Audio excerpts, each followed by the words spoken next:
Yes, well done. Okay, good afternoon, dear participants and dear the followers of National Erasmus Office. And it's a great honor to us to just organize the next promotional sessions, which is dedicated to the Erasmus Plus Capacity Within Higher Education Empower project.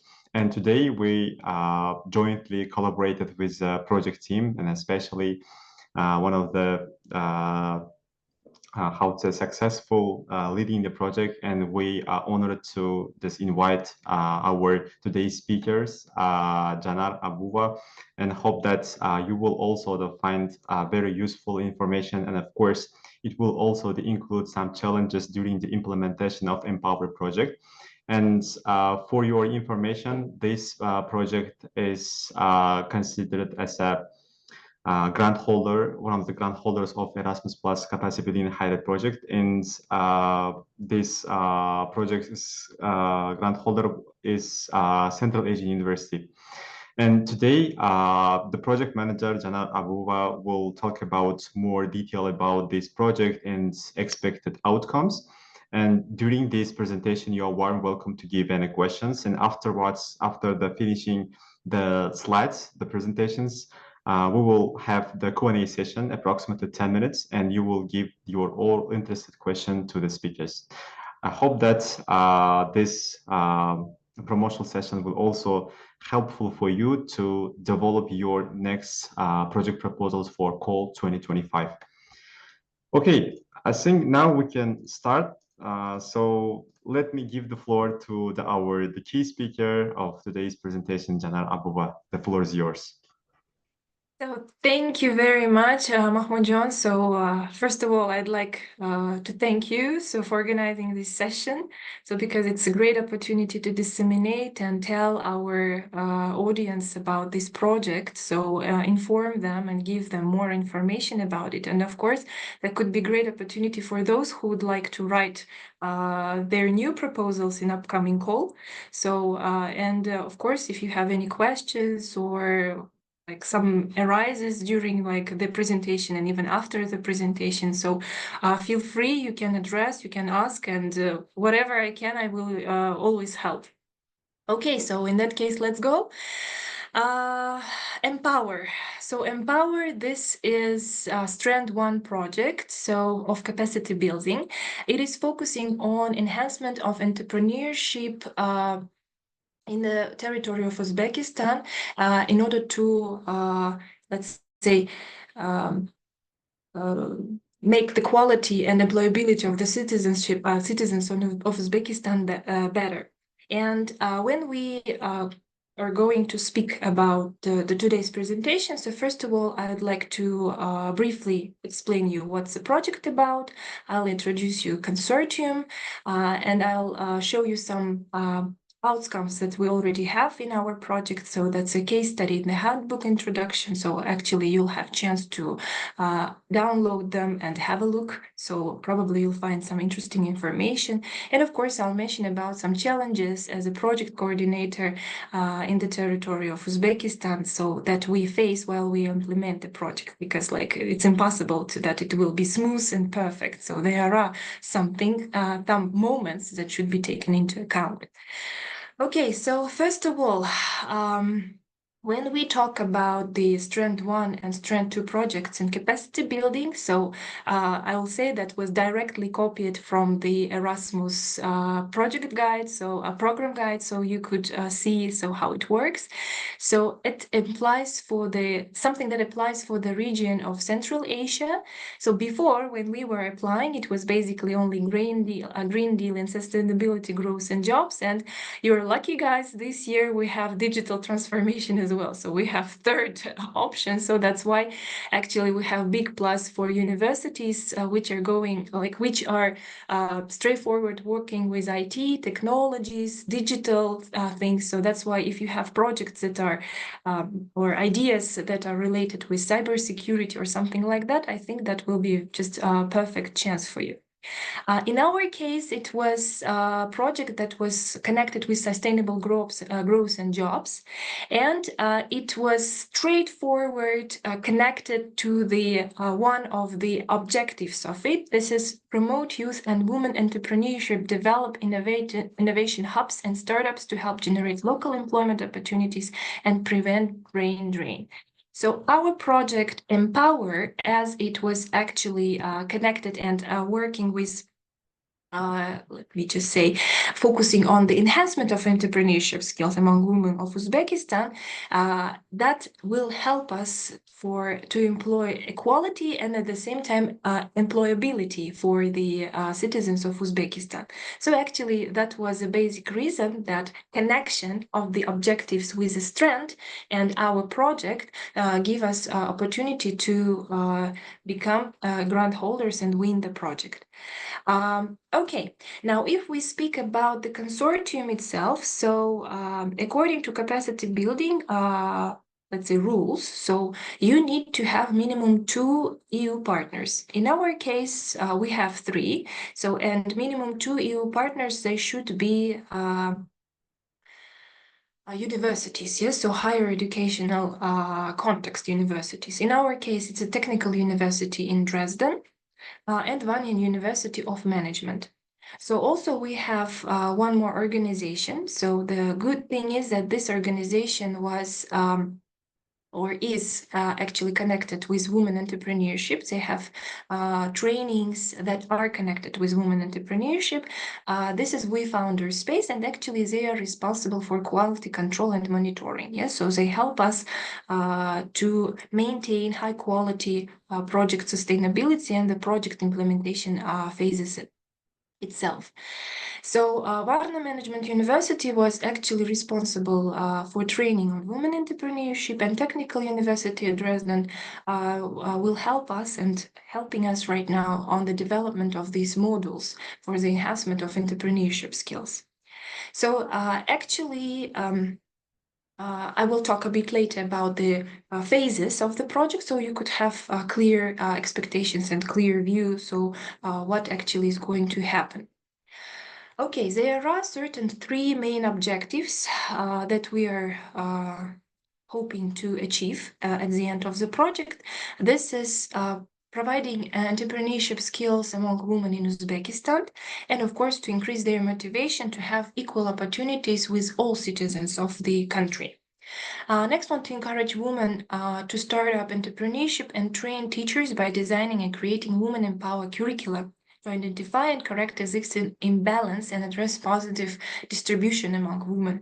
So this is basically to train the trainers who will help our females to become strong entrepreneurs. And of course, the most important one, to develop micro-credential courses that will focus on enhancement of entrepreneurial skills among variable groups. In our case, this is future female entrepreneurs. Okay, so expected results. So what we hope to achieve at the end of the project. So first of all, of course, this is 6 micro-credentials courses on development of women entrepreneurship. So next one, it's trained team. So for now, we have 20 trained, let's say, members of our team. So who are developing micro-credentials and development. They will develop materials for further teaching for these micro-credentials. Also, we have 100, hopefully we will have 120 trained females on these micro-credentials, and at least 2, 3, maybe more. So I expect more results of the females who will actually start their startups.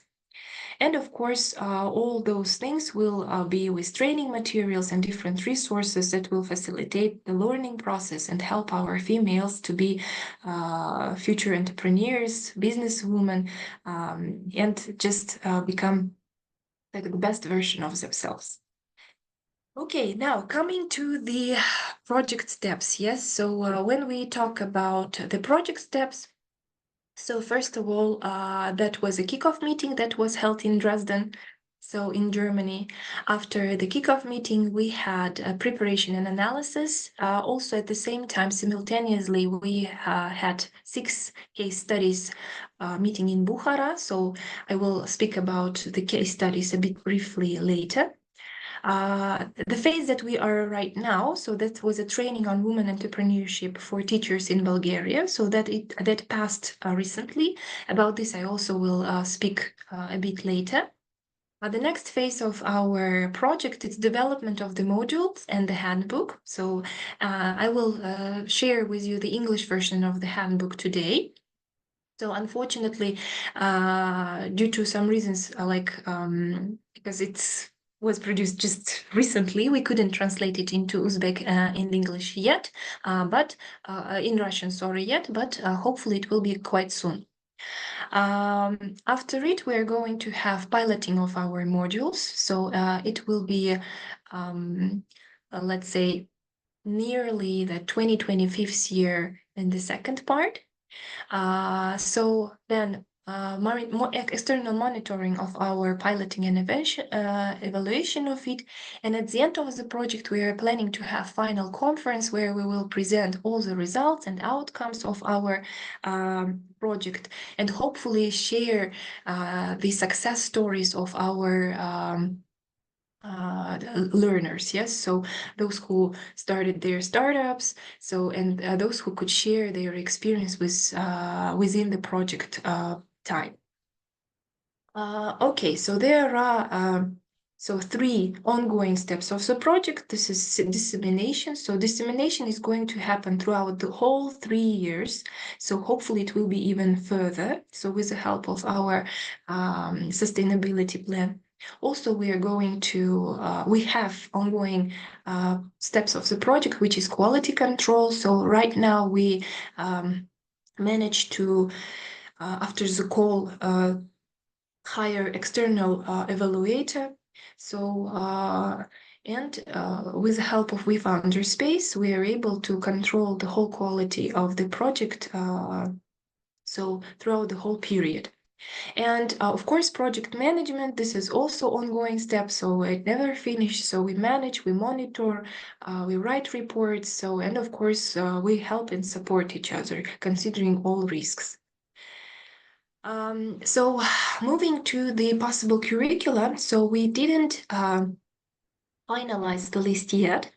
So there are 6 possible curricula modules. So this is entrepreneurial skills and ideas for small business, studying the local market and setting prices, finding the money and keep the track of them, banking, yes, communicating with customers and business partners, observing rules and regulations, and of course, finally writing a business plan. Yes, so this one is going to be 100% part of the project, of the curricula. So, but the final list will be announced, let's say, like maximum in 1-2 months.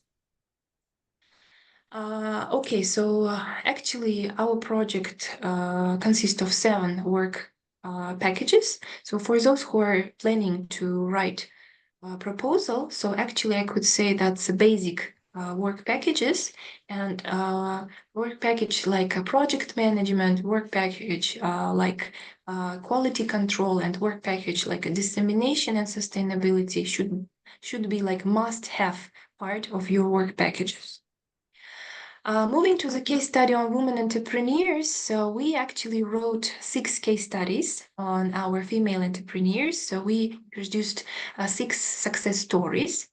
So the first story was by Marina Jabarova. So she was the head of the private enterprise Gazap. So the brief introduction of her you can find in our case study book. So I will share it in some seconds. So, and she is actually creating a network of a national handicraft product services. So that is situated in the Namangan region. So the next one, this is Gulchehra Tashmuhamedova. So actually quite young, but at the same time, let's say very ambitious entrepreneur who achieved quite a lot. and actually even she failed her first education. Yes, like she couldn't into university first, but at the same time she didn't give up and could create a successful leadership skills in herself, and now became one of the most let's say famous contributor to the IT services and educational programs in the territory of Tashkent and Uzbekistan. The next case study was about Kamila Kurbanova, so the founder and the CEO of Investment Education Center, where she actually teaches the same our females how to invest correctly and how to manage money properly. So she is a graduate of the University of Pennsylvania in the Wharton School, one of the top universities. Even though she came from quite simple family background, yes. So her dedication and love to study, and at the same time her power not to give up, help her to got 100% scholarship from the University of Pennsylvania. So the next case was dedicated to Dilnoza Isamjonovna. So she is the CEO and founder of Bukhara Innovations Institute. Also, she works as a professor at the pedagogical university in Bukhara. So she has a lot of awards. So she managed to cooperate with higher educations in a lot of countries. So her success story can, let's say, inspire a lot of people. Mamlakat Sadikova, so the CEO and founder of one of the most famous educational centers for females, mostly, like they are teaching how to sew, cook, and others. That's Mashhura. And actually, she's the chairman of the Union of Entrepreneurs and Businesswomen of Uzbekistan. And of course, one more entrepreneur. So Miss Safarova, so she actually contributed a lot in the STEM subjects. And of course, she has her business in the building material industry. You can see here the QR code, so where you can download our case studies. So in this folder, you can find case studies in 3 languages. You can choose any that you find helpful for yourself. So Russian, Uzbek, or English, and study more about these inspiring, successful female entrepreneurs. So, and hopefully graduates of our micro-credentials will be later in the list of it. And with this inspiration, they also will be one of these GOs, startup leaders, and just businesswomen. And recently, we also had one fantastic event that was in training in Varna, training on female entrepreneurship, which was held on 4th and 8th November. That was held in Varna Management University in Bulgaria. So we had 20 trainers who will train later. So from Central Asian University, from Kimyo International University in Tashkent, from Bukhara Pedagogical University, and from Namangand Foreign Languages Institute. So 5 leaders, so future trainers, had a trip to 20, leaders and teacher trainers had a trip to Varna and successfully completed their training. If we speak about the training content, we were not basically focusing on the, let's say, business-focused items, because those who were in the training were mostly people who are aware of a sphere of a management, business administration. So we wanted to focus on the teaching approaches and active learning topics. Also, we wanted to learn more about the women equality and inclusion and how it could be implemented in Uzbekistan. So we wanted to see about the self-leadership and personal growth. Of course, we taught how to create a proper business plan and how to create a business idea. So the business plan was focusing on the Canva model, so which actually will be implemented later in our micro-credentials and in our trainings. Also, during the Varna trip, we introduced our handbook for women entrepreneurship. And if we speak about our handbook, actually, we had we have basic 8 parts. This is introduction, understand and explanation of the lean startups, brainstorming, how to brainstorm ideas, some ideas to do the research. So how to validate our ideas, how to start the business, how to find the opportunities and fundings, yes, and of course, how to cultivate the entrepreneurship mindset. And actually, we have English version of our handbook for now. So hopefully in months maximum. So we are going to translate it into Uzbek and Russian, and we will share it with our audience. So by the way, on 6th of December, we're going to have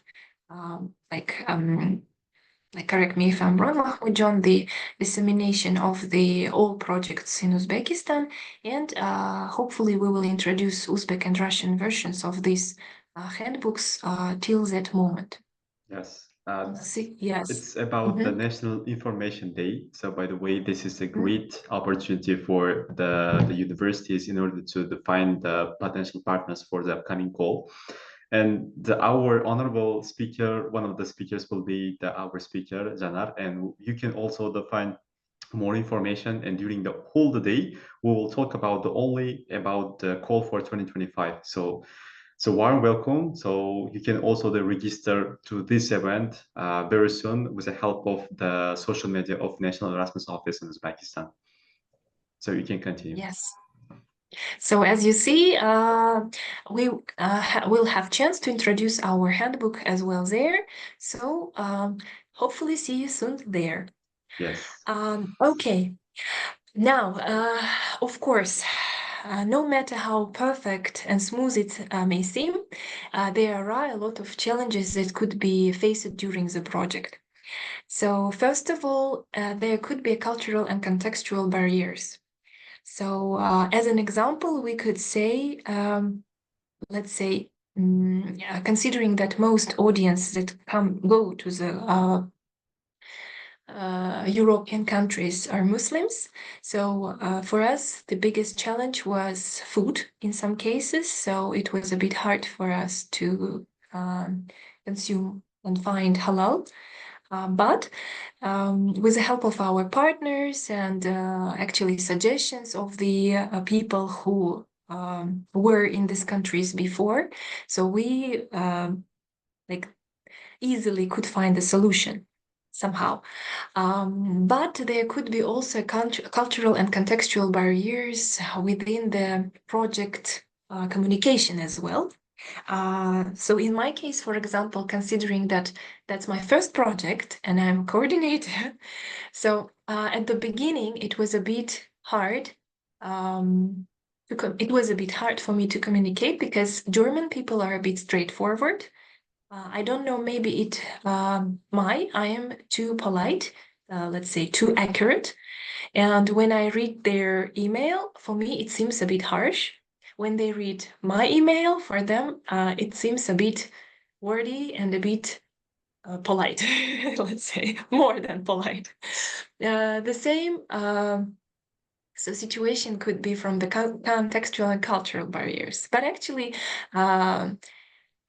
after some communication, we could understand each other and could understand each other's points easily.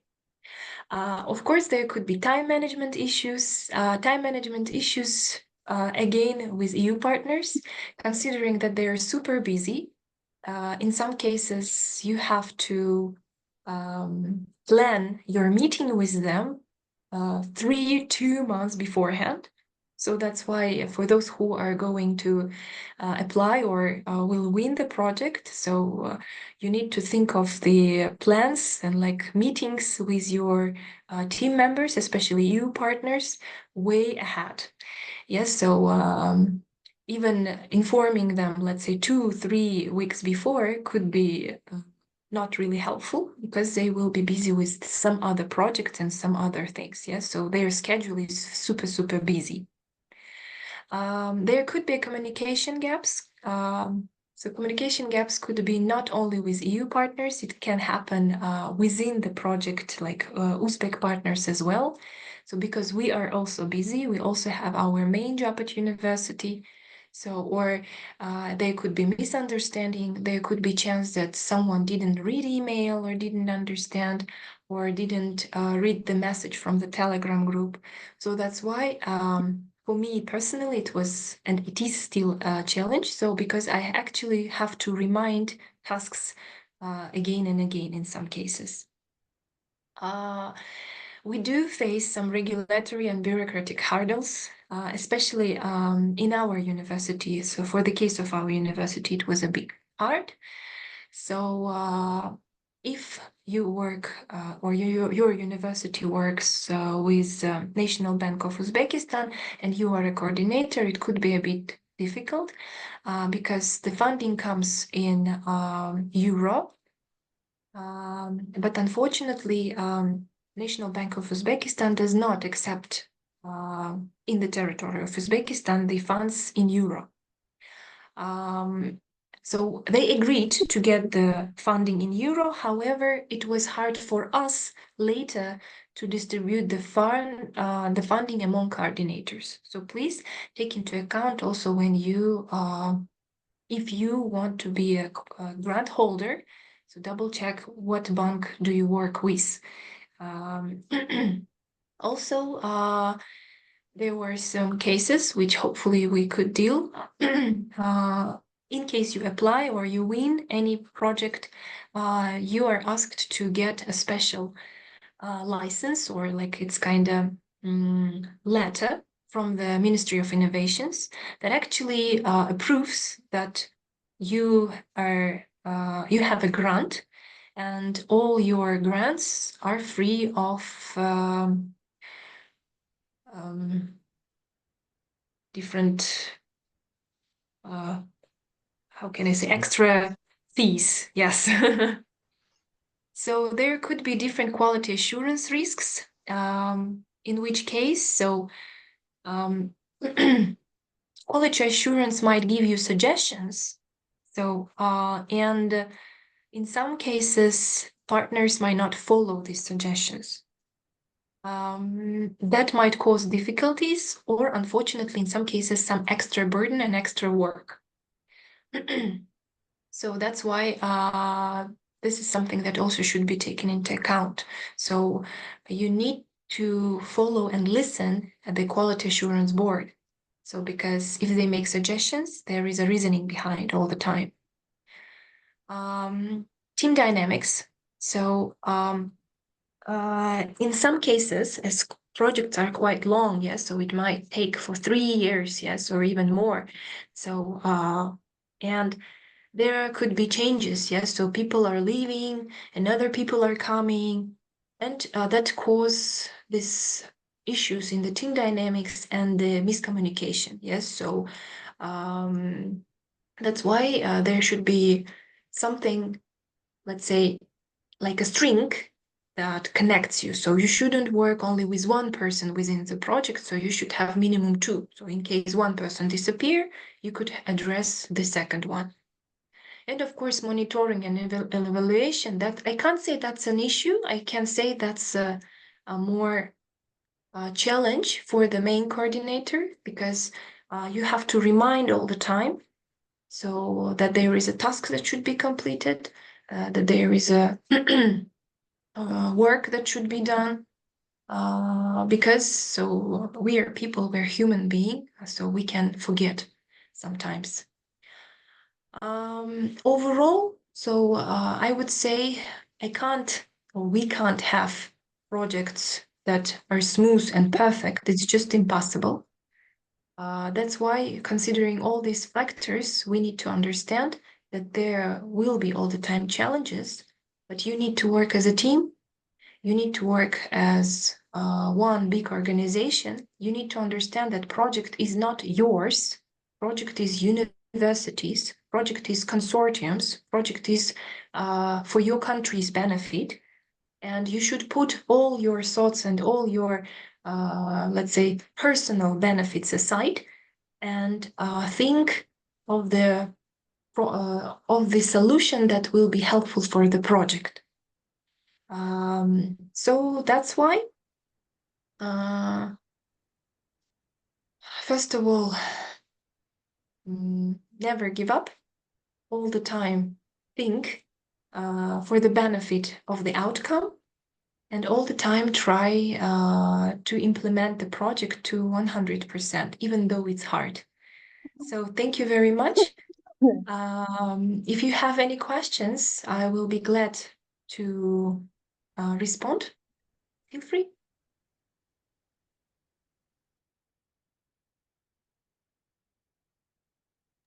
Thank you very much. It was really informative.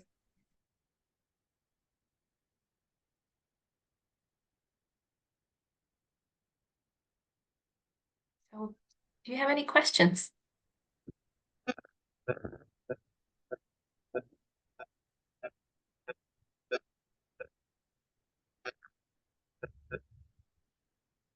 I'm sorry, I think our audio is a problem, or I'm not sure. Thanks a lot, Srayo. I'm very happy to see you, by the way.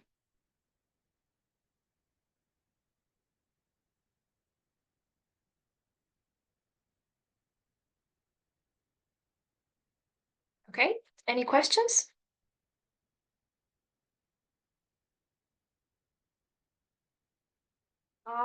Okay, there is a question from...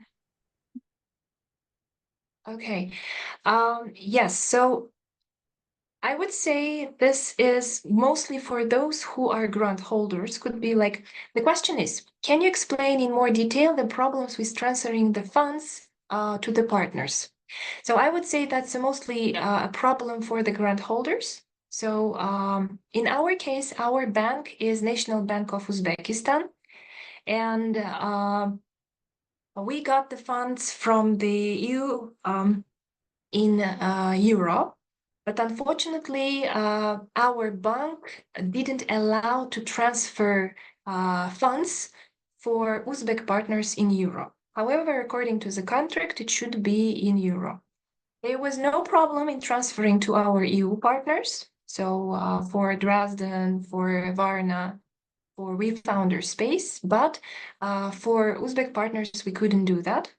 So that's why, in order to avoid, let's say, the money loss, so according to this rating, so we transferred the money when the let's say our partners need it or ask it, yes, so for specific moment. We got official letter from them that actually asking us to transfer it in portions. So and we found it as only one solution, so we wouldn't lose the money. Okay. Yeah.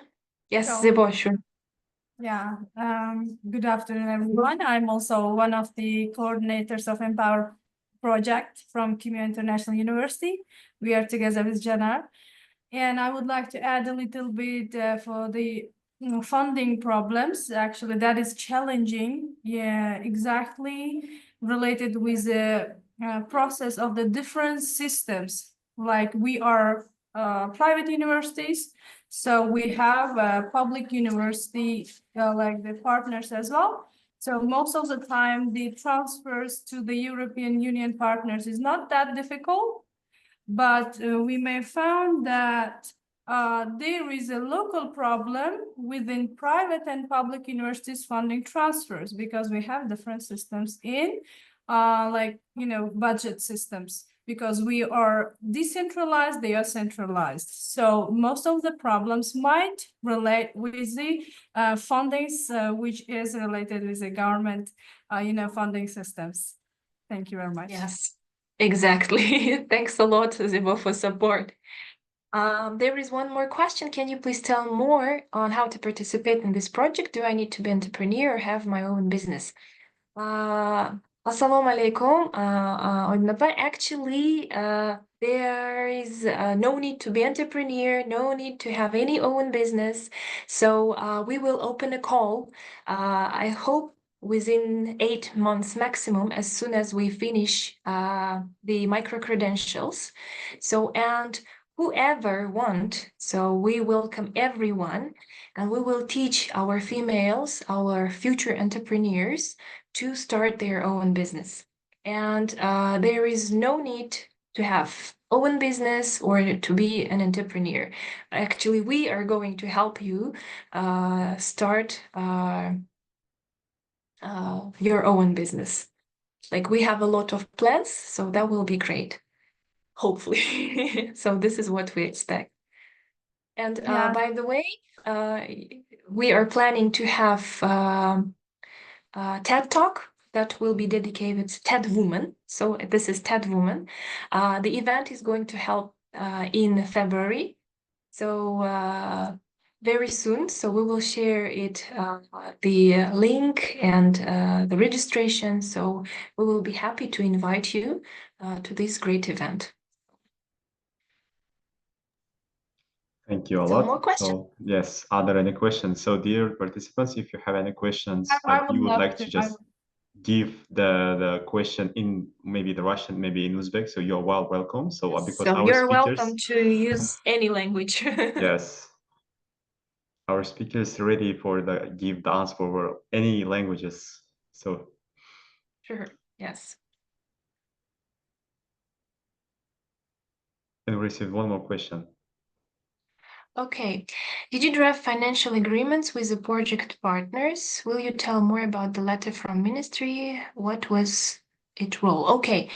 So when actually you are, if we talk about the draft of agreements, first of all, let me tell the process. Yes. So when you apply for the call, you have their special Excel sheet. So that's a budget.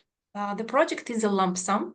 So it means there is a fixed budget. So you can't waste more. So you can somehow play within the work packages, and you can spend for somewhere less, for somewhere more, as long as you justify.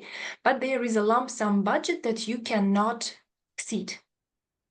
And when we call, like, as soon as you win the project, so of course you draft financial agreement first, you share it with the project partners, so they read the agreement, and in case they consider that something should be changed or something should be added, so they add their parts.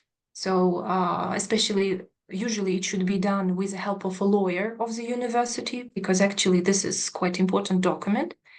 And actually only after this you start the transfer of the budget. So without signing the partnership agreement, so it's not allowed. And yes, concerning the letter of the ministry, so actually there is a special site, so of the Ministry Innovation. So you can go to the site. I'm not sure I have link here, but you may ask them, so kind of requirement. So, and they will issue this letter, so to you. It cost for about 3,500,000 soon. So, but the good thing is, so as soon as you get this letter, it's lifelong. So it will be for the whole university, for the whole years. And actually, it's applicable for all projects that your university is going to implement. so in upcoming years.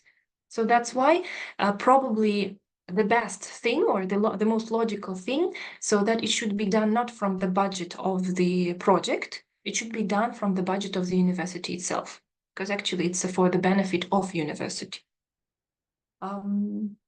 Okay. And the role, as I said, actually it helps. So in case, so you have some, I can't find the word, nalog. How was it? It's not coming to me yet.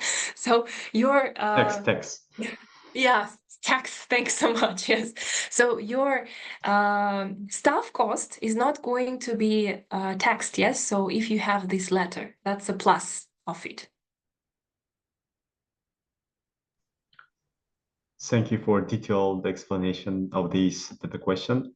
So dears, if do you have any question, you have still 2 minutes for the giving your question. But overall, I think this with the help of this presentation and the speech of our speaker, so everything is clear. Regarding if you have still some questions though of how to just apply for the Erasmus grants or writing the project proposals, so you can also directly to give the question to our National Erasmus Office in Uzbekistan. And I will also leave all our contacts, the emails and the phone number for NEO office. So warm welcome to write any questions. We would like to happy just work with you. And if I'm not mistaken, if we just finished with the questions, I'm leaving the link that you can evaluate this session, because it's very mandatory for the how we proceed with this evaluation form. Yes, by the way, if you wish, it's the best way. You can just scan the QR. Yes, it's always preferable to the scanning the QR code. And especially thanks for our speaker, Caner Abuba, for this accepting our request to hosting this Empower promotional session on behalf of NEO. So I would like to thank you a lot and wish you the productive this rest of the project. And we will also the waiting Thank you for so the much. Thank you. Wish you big luck. yeah. Thank you so much. Thanks a lot, because it's actually that's a great opportunity. I was so happy when you told it about it. So because we need to speak more, and wherever we go, we try to share. So hopefully that will reach larger audience in the active phase of the project. Of course. So as our speaker announced that 6th of December, so please pencil your the calendar. This event will be the special for a special higher education institution to develop their project proposals, and we will invite the experts of Erasmus community to share their experience. Of course, you will also have a chance to meet in person with our speaker Caner, and you will also get more knowledge and how to say the more information about the particularly projects which is open for Uzbekistan. If you already just filled the form, this evaluation form, this is absolutely anonymous. So feel free to give any comments, because we will also use these comments for further promotional success of another capacity building higher education projects. So this is very valuable, your comments. Okay, are there any comments or last remarks or wrap-ups?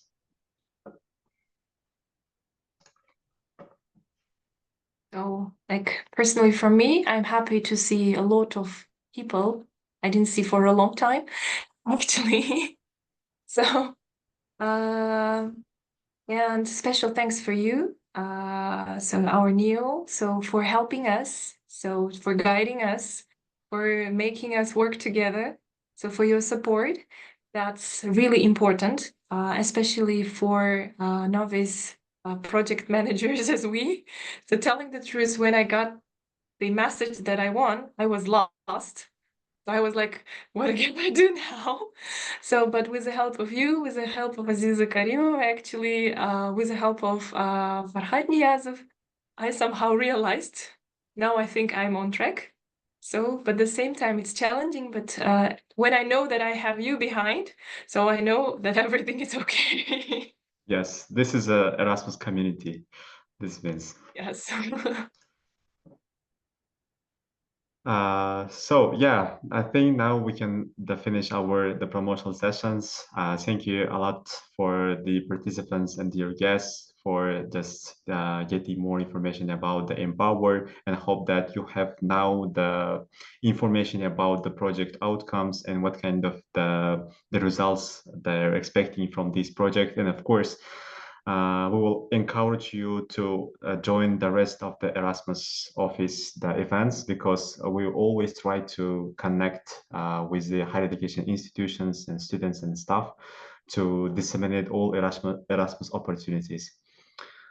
Okay, thank you a lot. And this session will be already recorded, and we will also put this recorded version in our Neo YouTube channel. Thanks for joining. Thank you. Thank you very much. Janara. Thank you. Thank you. Bye-bye. Bye.